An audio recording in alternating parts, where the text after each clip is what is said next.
प्रेम से बोलिए सूर्य नारायण की जय। जय श्री कृष्ण, राधे राधे। प्यारे भक्तगणों, आज रविवार के दिन मैं आप सभी को सुना रही हूँ रविवार व्रत में सुनी जाने वाले सूर्य नारायण की व्रत कथा। रविवार का व्रत करना सूर्य भगवान की कृपा पाने और सुखी, स्वस्थ और सम्मानित होने का उत्तम उपाय माना जाता है। धार्मिक मान्यता के अनुसार भगवान सूर्य की पूजा करने से और उनकी कथा को प्रेम पूर्वक श्रवण करने से कुंडली की दोष दूर होता है, नकारात्मक ऊर्जाएं आपसे दूर रहती है और मिलती है मनोवांछित फल की प्राप्ति। सूर्य नारायण की कृपा पाने के लिए कथा को पूरा जरूर सुनिएगा। अगर कथा अच्छी लगे तो दूसरों के पास भी शेयर कीजिएगा। तो प्रेम से बोलिए सूर्य नारायण की जय हो। एक था राजा, एक थी रानी। उनके पास सिपाही, घोड़े, दास दासियां, धन दौलत सब कुछ था। सिर्फ उन्हें संतान नहीं थी। इसी कारण राजा रानी बहुत ही दुखी रहते थे। संतान प्राप्ति के लिए उन्होंने हर तरह का दान धर्म, धार्मिक अनुष्ठान, जप, मंत्र, व्रत, पूजा पाठ किए, लेकिन कोई फायदा नहीं हुआ। अब राजा रानी दोनों ही बुढ़ापे की ओर बढ़ते गए। बुढ़ापे की ओर जैसे ही बढ़ते गए वैसे ही दोनों गहन सोच में पड़ गए। ये सोचकर कि उनकी कोई संतान नहीं है तो फिर इतने बड़े राज्य का क्या होगा? कौन बनेगा इस राज्य का वारिस? कौन लेगा प्रजा की जिम्मेदारी? राजा रानी दिन रात इसी चिंता में रहने लगे। उन्हें तो अब खाना पीना भी अच्छी नहीं लगती। एक सुबह की बात है कि राजा के दरबार में एक साधु जी आए तो दासी रानी को इतला करती है। तब वह दासी से कहती है, यह मेरा अंतिम दान धर्म है। इसके बाद मैं अपने हाथों से कोई दान धर्म नहीं करूंगी। रानी चावल भरा छाछ हाथ में लेकर बाहर आती है और साधु की झोली में भिक्षा डालने के लिए आगे बढ़ती है तो उसके चेहरे पर छाई हुई चिंता साधु की दृष्टि में आती है। वह पूछते हैं, क्या बात है रानी साहिबा, क्या हुआ है? आप इतनी चिंतित और उदास क्यों है? तब रानी ने साधु महाराज को अपनी सारी व्यथा सुनाई और सिसकने लगती है। उस पर वह साधु कुछ पल गंभीर हो जाते हैं और कहते हैं, चिंता मत करना रानी साहिबा, आपकी संतान होगी, आपकी इच्छा पूरी हो जाएगी। चिंता ना करें, आपकी कोख से एक पुत्र जन्म लेगा। मात्र वह 14 साल तक ही आप लोगों को मिलेगा। उसके आगे वह इस मृत्यु लोक में नहीं रह पाएगा। इससे बढ़कर आपको कुछ देना मेरे लिए संभव नहीं है। अपनी बात पूरी करते उसने अपनी झोली में हाथ डाला, थोड़ी सी भाभूत निकालकर रानी को दे दी और कहा, आप और महाराज दोनों इसे बांटकर ग्रहण करना। आपको जल्दी ही पुत्र प्राप्ति होगी। इतना कहकर साधु अपनी राह में चले गए। उनके जाने के बाद रानी सोचने लगी, 14 साल तो 14 साल ही सही, उतने समय के लिए हमें पुत्र तो मिलेगा, यही काफी है। उतने साल तक मैं उसे जी जान से बड़ा करूंगी, उसे ढेर सारा लाड़ दुलार करूंगी, अपनी संतान की हर मुरादे को पूरी करूंगी। उस रात अपना सारा राजकाज खत्म करके राजा जब रानी के महल में गए तो रानी ने क्या किया कि राजा को सारी बात बताई जो साधु जी ने उन्हें बताया था। रानी ने साधु की दी भभूत राजा को दिखाकर बोली, साधु महाराज ने यह भभूत हम दोनों को ग्रहण करने को कहा है। राजा बोले, इतना दान धर्म किया, जब तब किया, कोई फल नहीं मिला। अब इस भभूत से हमें संतान प्राप्ति होगी, ऐसा है क्या? उस पर रानी बोली, जब इतना सब कुछ किया तो अब यह भी सही करके देख लेते हैं। अब बेमतलब की उस साधु के क्रोध को क्यों हम बुलावा दे। राजा को अब किसी पर विश्वास नहीं था, लेकिन पत्नी को दुख न पहुँचे इसलिए वह राजी हो गए। राजा राजी हो गया तो फिर क्या होता है कि राजा रानी दोनों नहाते धोआते हैं, फिर अपने अपने भगवान का स्मरण करते हैं, अपने पुरखों को स्मरण करते हैं और उस साधु महाराज का नाम स्मरण करके वह भभूत बांटकर दोनों खाते हैं। उसके बाद दोनों निश्चिंत होकर सो जाते हैं। तो कुछ दिन गुजर जाते हैं और साधु द्वारा कहे अनुसार रानी गर्भवती हो जाती है। उस पर राजा रानी दोनों की खुशी का गमन नहीं समाती। राजा रानी से बोला, महारानी सचमुच साधु महाराज की कृपा हो गई। समय बीतते गया, 9 महीना पूरा हो गया तो रानी ने एक सुंदर गोरे पुत्र को जन्म दिया। राजा ने बड़ी धूमधाम से पुत्र का नामकरण किया। सारे राज्य में 8 दिन तक अन्य सत्पर्ण रखा, उत्सव मनाया गया। अब पुत्र की कुंडली देखने के लिए राज्य के सबसे विद्वान पंडित जी को बुलाया। पंडित जी आते ही कुंडली देखकर बड़े चिंतित में पड़ गए और कहने लगे, महाराज हमारा राजपुत्र सिर्फ 14 साल तक हमारे पास रहेगा। राजा को इस बात की भनक थी ही, रानी को भी साधु महाराज की बात याद थी। दोनों पति पत्नी चुपचाप रहते हैं। उसके बाद राजा और रानी बड़े लाड़ प्यार से बेटे की परवरिश करते हैं, उसकी हर ख्वाहिश पूरी करते हैं।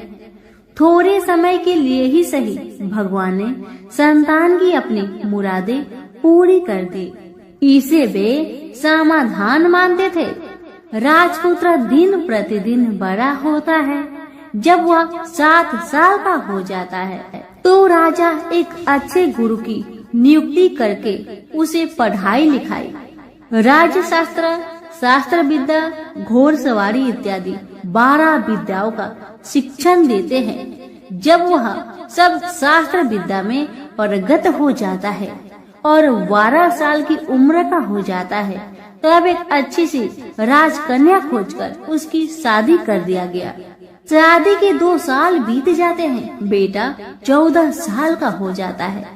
एक दिन राजपुत्र राजा से बोला, पिताजी मैं अपना सारा राज्य घूमकर देखना चाहता हूँ। आज तक मैंने सिर्फ इस राजबाड़े के अतिरिक्त कुछ नहीं देखा है।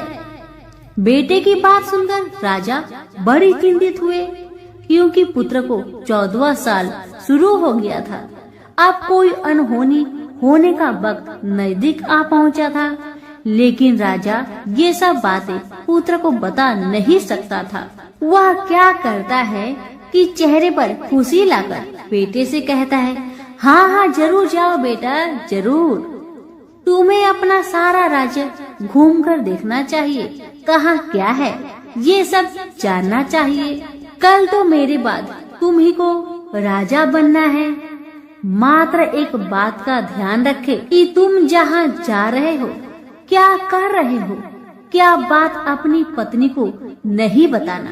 पुत्र ने कहा, ठीक है पिताजी, आपने जो कहा है मैं वैसा ही करूँगा। तो होता है ये कि राजपुत्र दिन भर अपने पत्नी के साथ मौज मस्ती करता है, खुशियाँ मनाता है और रात को ठीक 12 बजे बिस्तर से उठकर बाहर चला जाता है। फिर पौ फटने से पहले वापस अपने महल में आकर सो जाता है। ऐसे बहुत दिनों तक चलता रहा। अब पुत्र का 14वां साल खत्म होने में कुछ दिन ही बाकी रहते हैं। इतने में ये होता है कि उसकी पत्नी यानी छोटी रानी रात में जाग जाती है। वह देखती है कि बिस्तर पर राजपुत्र नहीं है। वह महल में सब जगह देखती है तो राजपुत्र कहीं भी नजर नहीं आते। तो ये बात वह किससे कहेगी और क्या करेगी। बेचारी चुपचाप रहती है। फिर भोर होने पर वह देखती है कि उसका पति अपनी जगह पर सोया है। छोटी रानी अपने पति से कुछ नहीं पूछती, लेकिन दूसरी रात भी वैसा ही होता है। तीसरी रात, चौथी रात, ऐसे ही बहुत दिन तक चलता है। रानी बहुत चिंतित हो जाती है।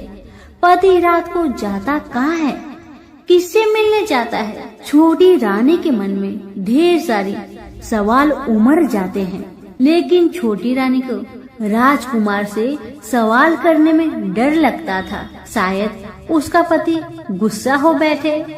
सास ससुर से पूछने के बारे में सोचा तो उसकी कुल मर्यादा बीच में आ जाती थी। इसी तरह मन ही मन में बेचैन रहती थी। इस हालत में उसे खाने पीने में दिलचस्पी नहीं होती थी।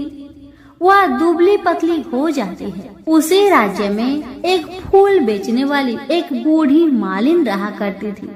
वह हमेशा छोटी रानी को फूल देने उसके महल में आती थी। उस बुढ़िया का ध्यान छोटी रानी पर जाता है। वह उससे पूछती है, बेटी तुम्हें किस बात का दुख है? तुम इस तरह सूख कर काटा क्यों बनी जा रही हो? उस पर रानी कहने लगी, क्या बताऊं बूढ़ी अम्मा, तुम्हारा राजपुत्र हर रात बिस्तर पर से उठकर कहीं और चला जाता है और सुबह भोर होते ही वापस आकर सो जाता है। वह कहाँ जाता है? प्रेमिका से मिलने जाता है क्या? यह सोचकर मैं अन्न जल ग्रहण नहीं कर पाती और सूख सूख कर इस तरह कांटा बन गई हूँ। बुढ़िया सब बात सुनकर उसे एक उपाय बताती है और कहती है, बेटी तुम ऐसा ही करना, आज रात तुम सोना मत, उसके पीछे जाकर देखना कि वह कहाँ जाता है, क्या करता है, उसकी अच्छी तरह से पहरेदारी करना। इस पर छोटी रानी ने कहा, मुझे नींद आ गई तो मैं क्या करूँगी? तब बूढ़ी अम्मा ने कहा, तुम्हें नींद न आए इसलिए एक काम करना, अपने बाएं हाथ की उंगली में एक जख्म करना, उस पर थोड़ी सी मिर्च छिड़कना, उससे तुम्हें बड़ी जलन होगी और उस पीड़ा से तुम्हें रात भर नींद नहीं आएगी। रानी बुढ़िया के कहे अनुसार करती है। उंगली की जलन से उसे बड़ी देर तक नींद नहीं आती, लेकिन बाद में वह सो जाती है। दूसरे दिन सुबह बुढ़िया फूल लेकर उसके महल में पहुंचती है और पूछती है, क्या हुआ बेटी, देख पाई क्या तुम्हारा पति कहाँ जाता है? रानी कहने लगी, नहीं अम्मा, पहले कुछ समय जलन के कारण मुझे नींद नहीं आई, पर कुछ देर पश्चात मैं सो गई थी। बुढ़िया कहने लगी, कोई बात नहीं, आज तुम उंगली पर पहले से थोड़ा ज्यादा जख्म करना और ज्यादा मिर्च लगाना। बूढ़ी अम्मा के कहे अनुसार छोटी रानी ने वैसा ही किया, परंतु वह सिर्फ पति के बिस्तर से उठकर बाहर निकलते वक्त जाग पाई थी। वह उसके पीछे नहीं जा सकी क्योंकि उसकी आंखें उस समय तक मुद गई थी। दूसरे दिन सुबह बूढ़ी अम्मा आई तो उसने पूछने से पहले ही छोटी रानी ने बूढ़ी अम्मा को रोककर कहा, अम्मा, मैं आज भी उनकी पहरेदारी ठीक तरह नहीं कर पाई। बुढ़िया कहती है, रोना नहीं बेटी, सब कुछ ठीक हो जाएगा। तुम आज रात जख्म और बड़ा करना और उस पर ज्यादा से ज्यादा मिर्च छिड़कना। और एक काम करना बेटी, वह जब जाने के लिए निकलता है तो उसका रास्ता रोकना। बुढ़िया ने जैसा बताया रानी ने वैसा ही किया। आज रात उसे नींद नहीं आती। अब जैसे ही रात के 12 बजे राजकुमार बिस्तर से उठकर जब महल से निकलने लगे तो बुढ़िया के कहे अनुसार रानी ने वैसा ही किया। दौड़कर जाकर अपने पति का रास्ता रोककर कहने लगी कि कहाँ जा रहे हो, किससे मिलने जा रहे हो, मुझे बताओ। राजपुत्र उसे समझाने की बहुत कोशिश करता है, देखो अगर मैंने तुम्हें वह बताया तो मैं तुम्हें दोबारा नहीं मिल पाऊंगा। पत्नी कहने लगी, कोई बात नहीं, ना मिल पाओ, लेकिन आप रात के समय कहाँ जाते हो ये मुझे पहले बताओ। अब राजपुत्र निरुपाय हो जाता है। पत्नी की जिद के आगे उसकी एक नहीं चल पाती। ठीक उसी समय उसका 14वां साल खत्म होकर 15वां साल लगने वाला था। जो होता है वह हो जाने दो। वह सोचता है, कुछ चावल मंत्रों से सिद्ध करके पत्नी को देकर कहता है, इन चावलों के दानों को दोनों हाथों की मुट्ठी में पकड़ना। पहले दाएं हाथ में पकड़े चावल मेरे ऊपर फेंकना। मैं कौन हूँ तुम्हें पता चल जाएगा। बाद में बाएं हाथ में पकड़े चावल मेरे ऊपर फेंकना। मैं जैसा था तुम्हें मिल जाऊंगा। लेकिन यदि तुम बाएं हाथ के चावल मेरे ऊपर फेंकना भूल गई तो मैं तुम्हें कभी नहीं मिल पाऊंगा। राजकुमारी ने कहा, मैं नहीं भूलूंगी। रानी बड़े आत्मविश्वास के साथ कहकर दाएं हाथ में पकड़े चावल पति के ऊपर फेंक दिया तो राजपुत्र एकदम एक विशाल घोड़ा बन जाता है। एकदम उद्यमा सफेद गर्दन पर लंबी आयल देखते देखते वह तेजी से दौड़ने लगता है। रानी उस घोड़े को एकदम आश्चर्य से देखने लगती है और पति ने बाएं हाथ के चावल फेंकने की जो बात कही थी वह भूल जाती है। उसकी आंखों के सामने घोड़ा महल से बाहर निकलकर चला गया। घोड़ा जो महल से बाहर गया तो वह वापस नहीं आया। अब रानी को बड़ा पश्चाताप हुआ। वह स्वयं को कोसने लगी, लेकिन अब कोई फायदा नहीं होने वाला था। राजपुत्र अब वापस नहीं आने वाला था। सुबह होते ही महाराजा महारानी को सब बात पता चली। उन्हें बहुत दुख हुआ। वे बिस्तर पकड़ते हैं और राह देखते हैं कि एक दिन उनका बेटा वापस आ जाए। इस तरह 1 महीना गुजरा, 2 महीने गुजरे, 3 महीने गुजरे, आखिर 6 महीने पूरे हुए। राजपुत्र का कोई आता पता नहीं लगा। प्रधान राजपुत्र को ढूंढने के लिए राज्य के गांव-गांव सिपाही भेजा गया, लेकिन उन्हें कोई सफलता नहीं मिली। इधर रानी अपनी हठ के कारण पति गायब हो गया। यह सोचकर स्वयं को मन ही मन कोसती रही और प्रण लेती है कि कुछ भी करके पति को ढूंढ लाएगी और उसे वापस घर ले आएगी। एक दिन वह सुबह उठकर सास ससुर के महल में जाती है और कहती है कि मैं अपने पति की खोज में जा रही हूँ। महाराजा महारानी को और क्या चाहिए था, बस उनका बेटा उन्हें वापस मिल जाए। बहू को उन्होंने अनुमति दे दी और कहा कि बेटी तुम्हें जहाँ जाना है जाओ, जो करना है करो, पर मेरा बेटा को लेकर ही वापस आना। भगवान तुम्हें कामयाबी दे। अब रानी क्या करती है कि अपना शाही भेष बदलकर एक सेठानी बन जाती है। कुछ दास दासियों को, कुछ नौकरों को साथ में लिया, कुछ सामान साथ लिया और राज्य की सीमा पर जाकर वहाँ एक भोजनालय खोल दिया। वह आने वाले सब यात्रियों को खाना मुफ्त में देने लगी।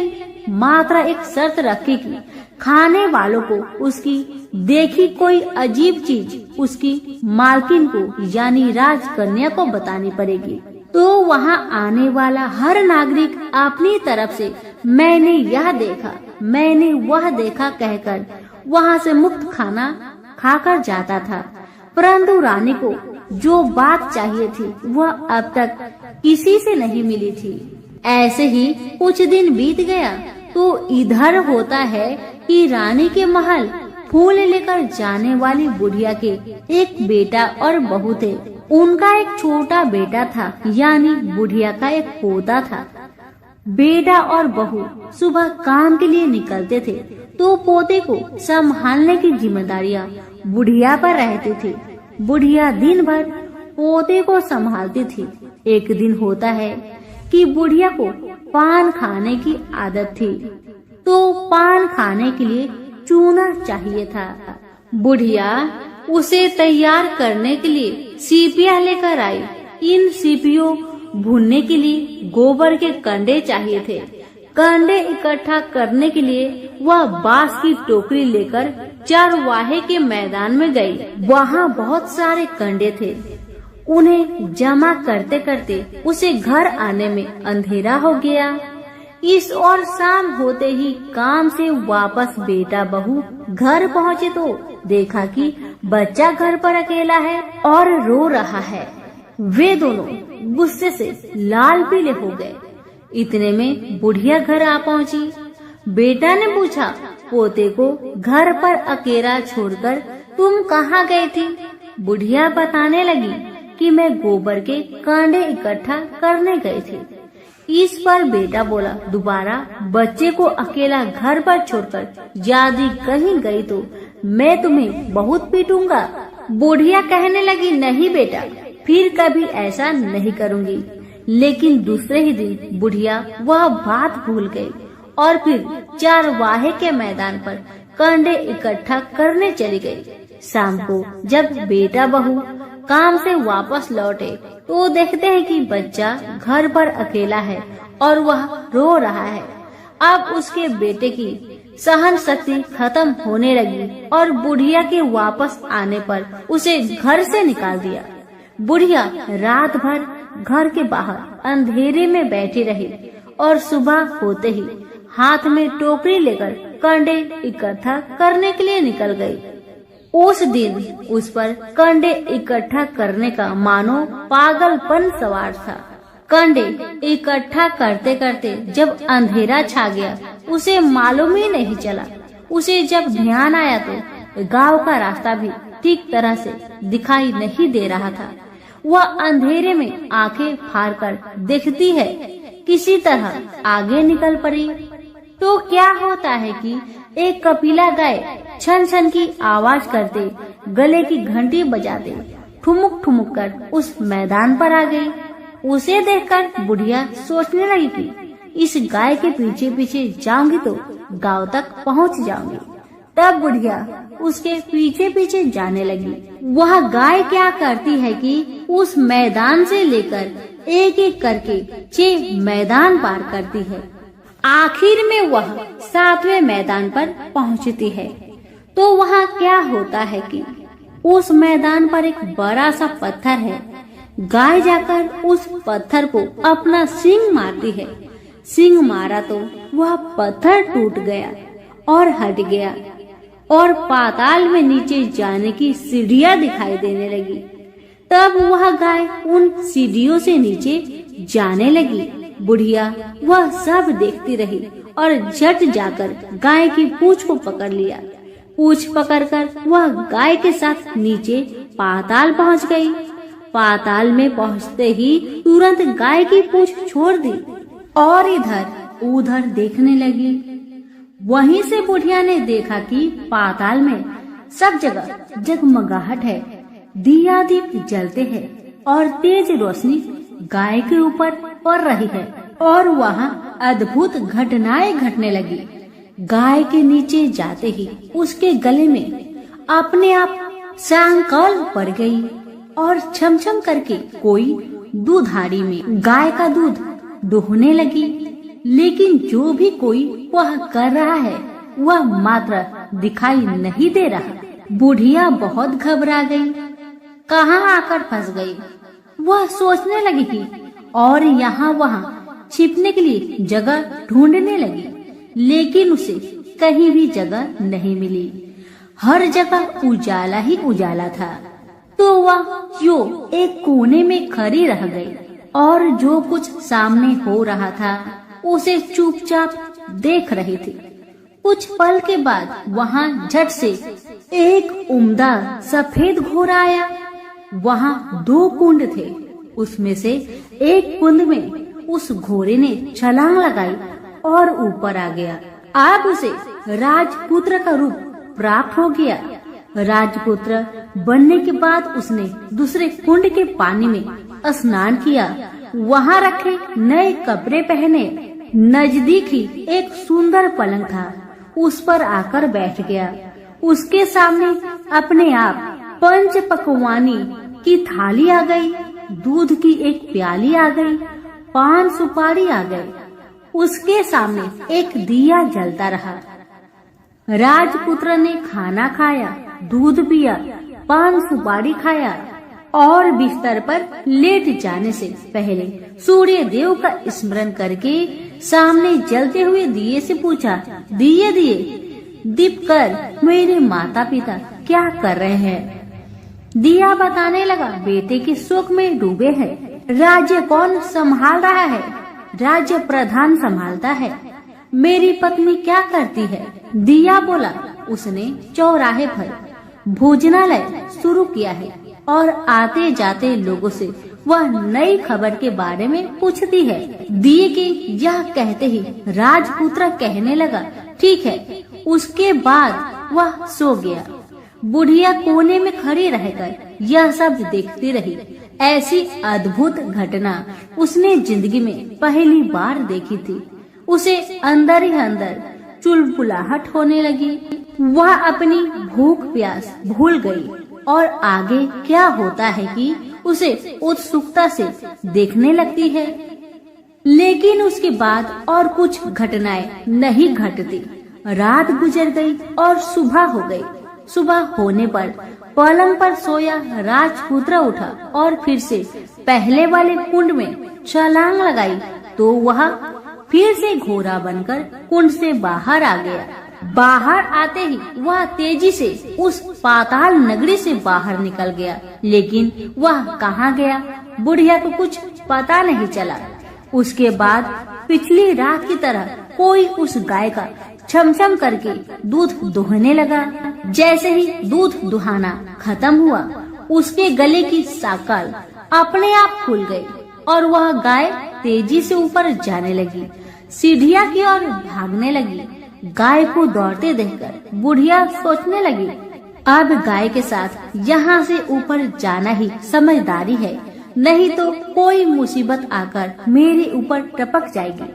झट से उसने गाय की पूंछ पकड़ ली और गाय के साथ ऊपर आ गई। गाय जब ऊपर मैदान में पहुंची तो उस सुरंग का रास्ता अपने आप बंद हो गया और उसके मुख पर एक बड़ा सा पत्थर पूर्ववत खड़ा हो गया।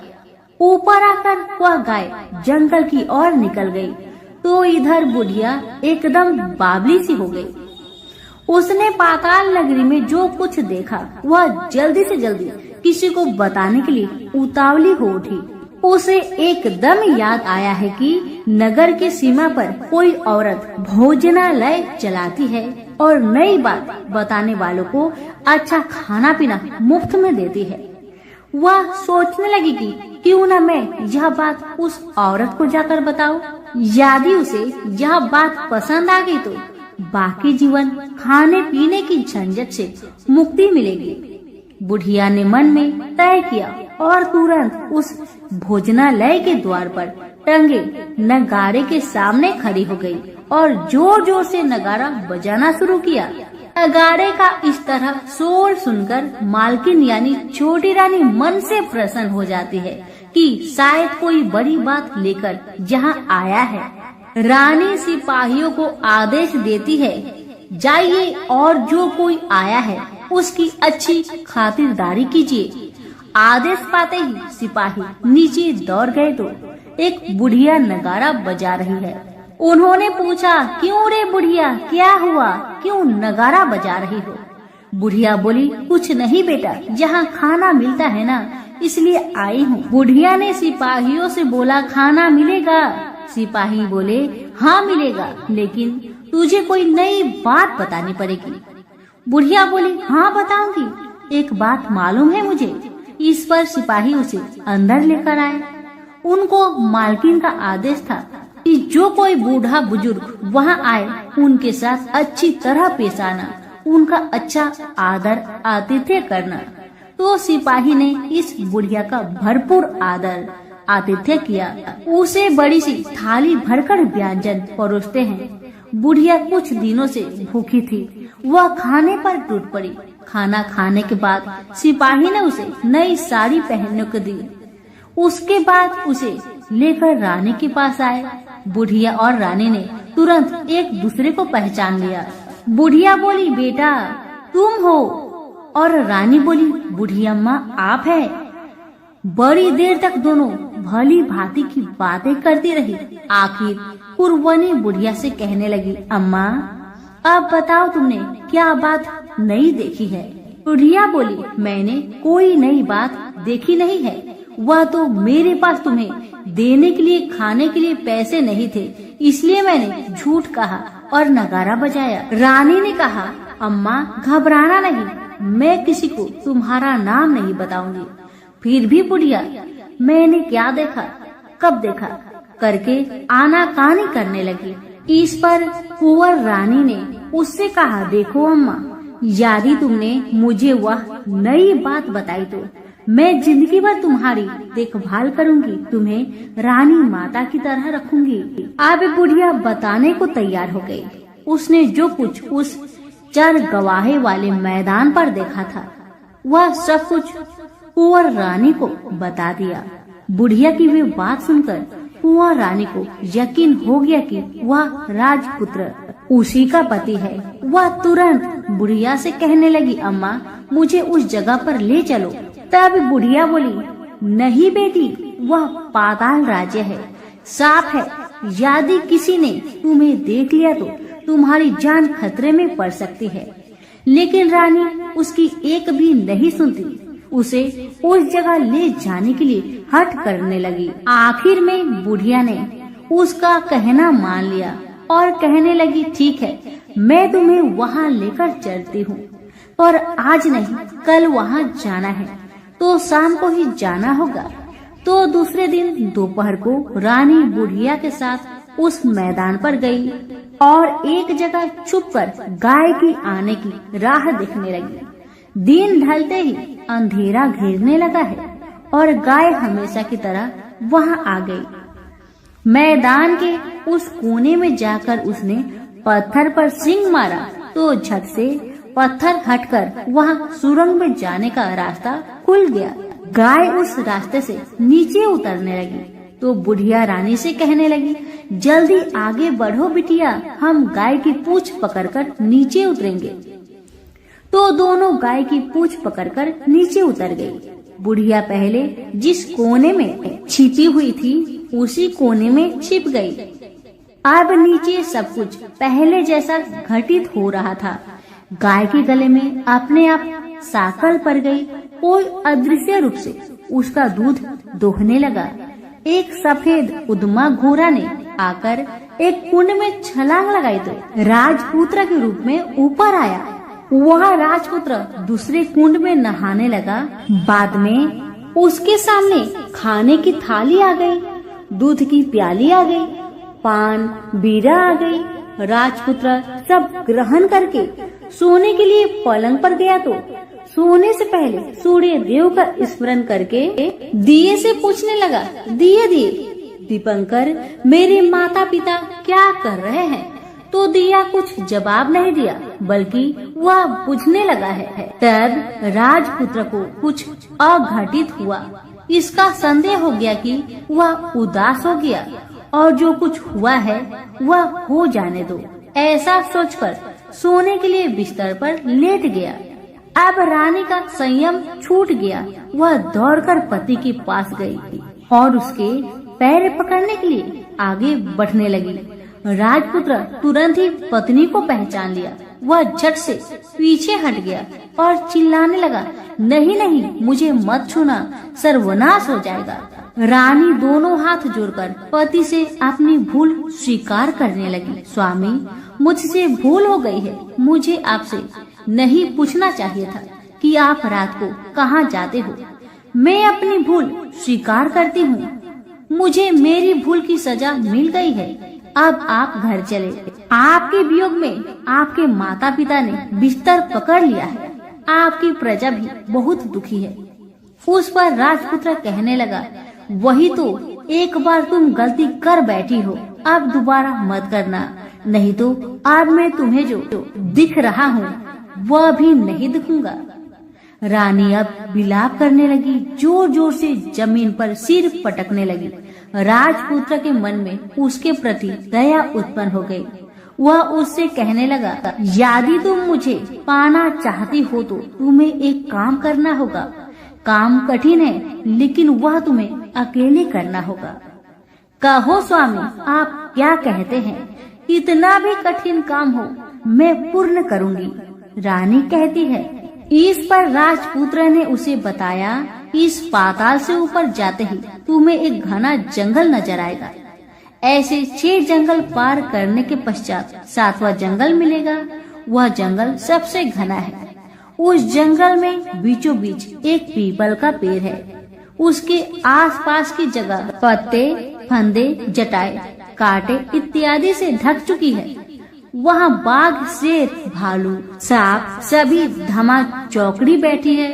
तुम्हें उन सबको भगाकर वह जगह साफ करनी है। उसकी गोबर से लिताई करके पवित्र बनाना है। रंगोली से सजाना है। उसके बाद वहाँ धूप, कपूर, अगरबत्ती जलानी है। फूल, कुमकुम से पेड़ की तने की पूजा करनी है। दूध, दही से बने चावल का भोग चढ़ाना है। यह सब तुम्हें दोपहर के 12 बजने के पहले करना होगा। 12 बजने के समय तुम्हें उस जगह पर बैठकर सूर्य भगवान का ध्यान करना होगा। ठीक 12 बजे सूर्य भगवान का रथ वहाँ उतरेगा। वे वह सब देखकर खुश हो जाएंगे और कहेंगे, जिस किसी ने यह सब किया है उसे मैं मन चाहा फल दूंगा। तो तुम सामने जाकर उसके रथ का दाहिना घोड़ा मांगना, मैं तुम्हें मिल जाऊंगा। इतना बात कहकर राजपुत्र अपने पलंग पर सो गया और छोटी रानी भोर होने की राह देखने लगी। भोर होते ही वह बुढ़िया के साथ गाय की पूंछ पकड़कर ऊपर आ गई। ऊपर आने के बाद वह बुढ़िया से कहने लगी, अम्मा, अब मैं अकेले ही आगे जाऊंगी, तुम भोजनालय वापस जाओ। वह जंगल में जाकर राजपुत्र की बताई जगह ढूंढने लगी और स्वयं आरी से वह जगह साफ कर दी। बाद में राजपुत्र ने जैसे बताया वैसी लिपाई पुताई करके वापस आ गई। दूसरे दिन पौ फटने से पहले ही और जंगल में उस जगह पहुंची। वहां जाकर इत्र गुलाब का पानी छिड़ककर वह जगह सुगंधित की। धूप अगरबत्ती जलाकर उसे पवित्र किया और पूजा की। सब सामग्री वहाँ तैयार रखकर सूर्य भगवान का ध्यान करने बैठ गई। जैसे कि पति ने बताया था, दोपहर को ठीक 12 बजे सूर्य भगवान का रथ उस पीपल के पेड़ पर आकर रुका है।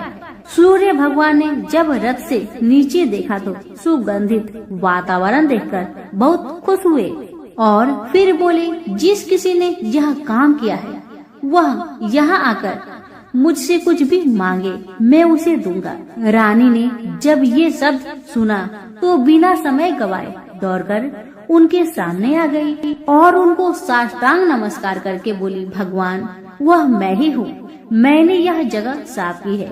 भगवान बोले, अच्छा, तो तुम्हें जो चाहिए वह मुझसे मांगो। तो छोटी रानी बोली, भगवान, मुझे आपके रथ का दाहिना घोड़ा चाहिए।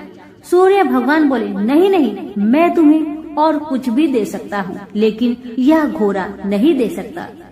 मेरे रथ के 12 घोड़े हैं, तुम चाहो तो कोई और घोड़ा ले लो, लेकिन दाहिना घोड़ा नहीं, वह मैं तुम्हें नहीं दे सकता। छोटी रानी ने एक नहीं सुनी। वह सूर्य देव से एक ही बात कह रही थी, वही दाहिना घोड़ा दे दीजिए, नहीं तो मैं आपके पैरों में गिरकर अपनी जान दे दूंगी। अब सूर्यदेव धर्म संकट में पड़ गए। उन्होंने वचन दे दिया था, अब अपने वचन से पलट भी नहीं सकते थे। भगवान ने कहा, ठीक है, दे दिया तुम्हें घोड़ा। सूर्यदेव ने कहा, फिर एक बात और भी कही, देखो, मैंने तुम्हें घोड़ा तो दिया है, लेकिन वह तुम्हें यहाँ नहीं मिलेगा, तुम्हें उसे पाताल में जाकर लाना होगा। रानी बोली, पाताल में ही क्या भगवान, मैं उन्हें पाने के लिए कहीं भी जा सकती हूँ। रानी को वचन देकर सूर्यदेव अपने मार्ग से चले गए और इधर रानी जंगल से अपने भोजनालय में आ गई। फिर वह बुढ़िया को लेकर उस मैदान पर आ गई। जल्दी ही शाम हो गई। शाम होते ही वहाँ वह गाय आ गई और उसने सींग मारकर सुरंग का पत्थर हटाया तथा नीचे उतरने लगी। रानी और बुढ़िया जल्दी जल्दी उसकी पूंछ पकड़कर नीचे उतर गए। नीचे पाताल में सब घटनाएं पहले की तरह ही घटने लगी। घोड़े का एक कुंड में नहाकर राजपुत्र बन जाना, नहा धोकर पलंग पर जाकर बैठना, तो उसे खाने की थाली, दूध की प्याली आना, पान पीरा आना। लेकिन आज एक बात नई घटी। आज दो दो थाली, दो दो दूध की प्याली, दो दो पान पीरे उसके सामने आए। वह कुछ नहीं बोला। अपने हिस्से की थाली खाकर, दूध पीकर और पान पीरा चबाकर वह सोने चला गया और हमेशा की तरह दिए से पूछने लगा, दिए दिए दीपंकर, मेरे माता पिता कैसे हैं? दिया बताने लगा, वे दोनों तुम्हारे शोक में मरने की स्थिति में पहुंच गए हैं। राजकुमार ने कहा, ऐसा? झट से उसकी आंखों से आंसू टपकने लगे। फिर वह पूछने लगा, दिए दिए दीपंकर, मेरा राज्य कौन चला रहा है? दिया बोला, तुम्हारा राज्य प्रधान चला रहा है और वह सब कुछ हड़प चुका है। वह प्रजा पर बहुत अत्याचार कर रहा है।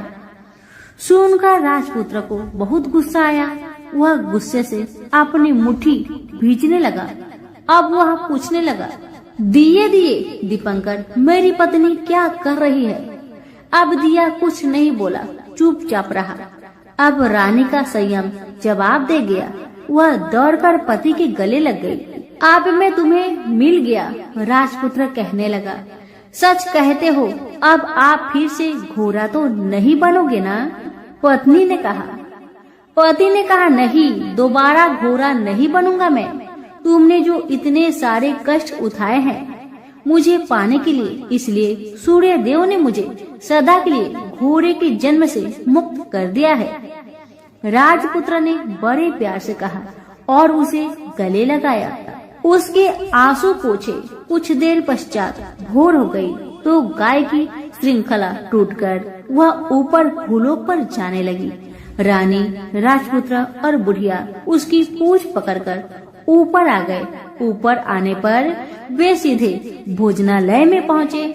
वहाँ का सब सामान लोगों में बांट दिया और उसको ताला लगाकर अपने राज्य में लौट गए। राजपुत्र वापस आता और उसके तेवर देखकर प्रधान घबरा गया। राजपुत्र ने उसे बंदी बनाकर कैद खाने में डाल दिया और राज्य की बागडोर अपने हाथ में ले ली। उसके बाद वह अपने माता पिता को मिलने उनके महल में गया। तब राजपुत्र क्या देखता है कि उसके माता पिता उसके शोक में सिर्फ पंजर बने हुए हैं। पुत्र को वापस आया देखकर मरणासन राजा रानी की आंखों से टप टप आंसू बहने लगे। इन दोनों ने पुत्र को गले लगाया, उसे प्यार से सहलाया। इतना होने के बाद उनके सेहत में एकदम सुधार आने लगा। वे अब बिस्तर से उठकर बैठ गए। पुत्र को आशीष देने लगे। राजपुत्र के आने की खबर तुरंत राज्य भर में फैल गई। प्रजा खुशी से फूली नहीं समाई। प्रजाजन राजमहल के सामने इकट्ठे हो गए। राजपुत्र ने भी उन्हें दर्शन दिए और आज से उन्हें कोई दुख नहीं पहुंचाएगा, ऐसा वचन भी दिया। अब राजा अपने पुत्र का राज्य अभिषेक करके उसे सिंहासन पर बैठाता है और बहू को महारानी का दर्जा देता है और स्वयं अपनी पत्नी के साथ ईश्वर स्मरण करते हुए खुशी से दिन बिताता है। महाराज बना राजपुत्र अच्छी तरह से राज्य चलाने लगा और अपनी पत्नी के साथ सुख शांति से जीवन बिताने लगा। उस बुढ़िया को रानी ने अपने ही पास रख लिया। उसकी अच्छी तरह से देखभाल करने लगी। बुढ़िया और उसके बुढ़ापे के दिन खुशी से गुजरने लगे। तो प्रेम से बोलिए, सूर्य भगवान की जय हो।